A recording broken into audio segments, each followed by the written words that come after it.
Welcome back. Today we're going to be talking about emphasis. Now, emphasis is when we stress or make a certain part of our drawing or our art or our sculpture, anything that we're creating, we're making it more important. We want to emphasize or make that part stand out.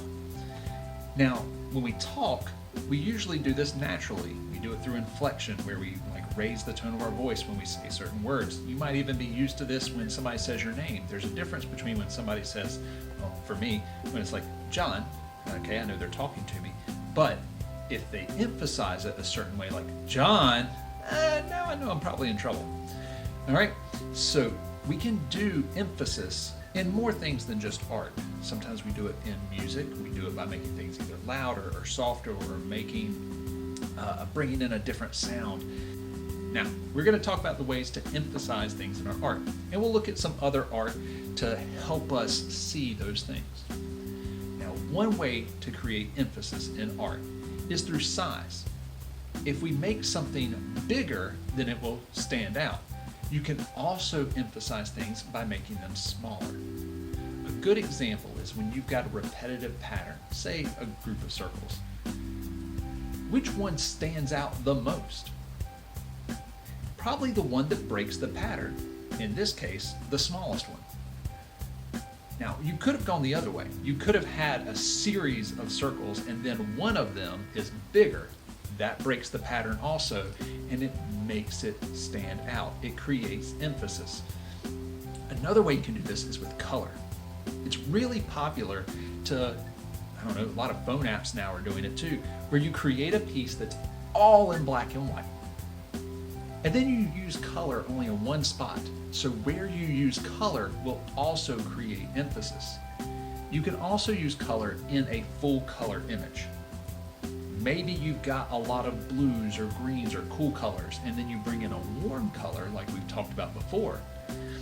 And that warm color will stand out against all of the cold colors. Or vice versa. You have a very warm painting and then you bring in a darker color. So either, some of the blues and purples, greens, or even blacks, something to break it, make it stand out.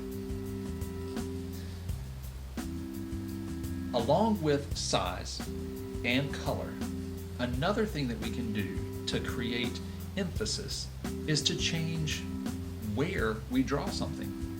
Now, maybe we do a lot of our drawing in one side or one portion. But if there's an empty space, instead of drawing something right next to everything else that was just drawn, if you push something a little further away and leave it by itself, that thing that's by itself is now the emphasis. Now, one way to think of that is if you've got a lot of empty space and then you put something small in that space, or big, whatever it is, but it's the only thing there, it's going to stand out no matter where you put it in that space. But if you're going to fill up your drawing, there's one thing that kind of happens naturally with people when they look at a piece of art or even a blank piece of paper. Our eyes naturally will go to the center. So if you've got something that you want to make really important, the easiest way to do it is just to put it in the center of your piece. That may not be the best thing, because you can create some other interesting pieces by using balance, maybe offsetting some things, and using some of our other concepts to help move people's eye around their composition. But people's eyes naturally move to the center of the drawing first. A lot of us do that where we're going to draw something in the middle of our paper, and then we make sure that we kind of fill out the rest. You could do the reverse. You could also leave the center of your drawing empty and then add around it. Now, this is really common of paintings that have a lot of action going on in them, especially of ones that involve some sort of historical event. Usually the center may be left empty, and if there's a lot going on around it, then that makes your eye look at everything around the painting and less concerned with the center. So you can actually create emphasis by leaving spaces empty too. One other way that we can create emphasis is with detail. Maybe if you have a very nondescript or almost abstract drawing, you could then go in and create something that has a more detailed or even realistic look to it. And because it breaks the pattern of the rest of the piece, it becomes the focus. You could even do the opposite. You could take a very detailed piece, like this drawing of like vegetation, and there's lots of detail in the grass and the leaves, and then you leave an empty space. The empty space becomes the focus.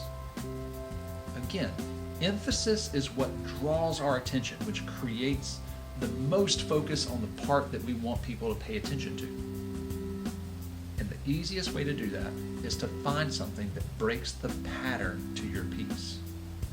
So whether it's through the sizes of the shapes and lines that you're using, maybe it's through the colors that you've used, maybe it's where it is on your paper or canvas, depending on what you're using.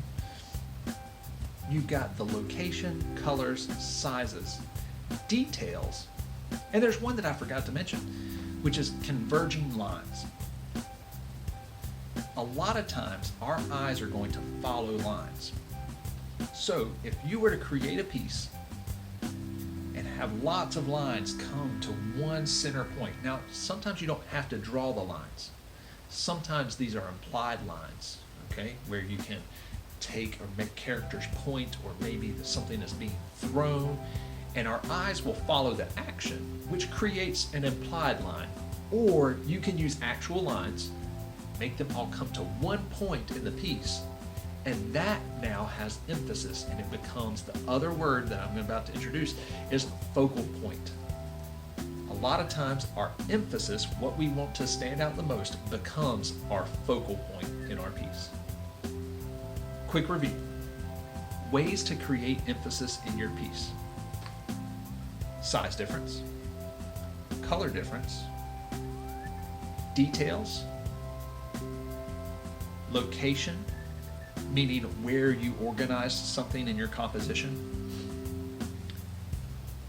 converging lines. Those are all great ways to create emphasis in your piece and draw attention to the focal point. When you create a piece, hopefully there's part of it that you want to get people's attention, but you have to be careful that you don't lose that in the rest of your piece when you create it. And those are all some great ways to create emphasis and make your focal point stand out. Hey, I hope you have fun creating and playing with art and practicing all the techniques and things that we talk about. I know some of these things that we talk about are more in our heads, and we have to think about how we use them in art instead of actually putting our hand to paper or canvas or using a brush or pen or even creating sculptures. But that's part of it. Art is about finding solutions. And if you want to check out some of these videos and figure out how these techniques and different skills or elements of art can help you improve your art, then you take that into your hands and you use those skills and you get better and better. Remember, art is just like any other skill out there. The more you practice, the better you'll get.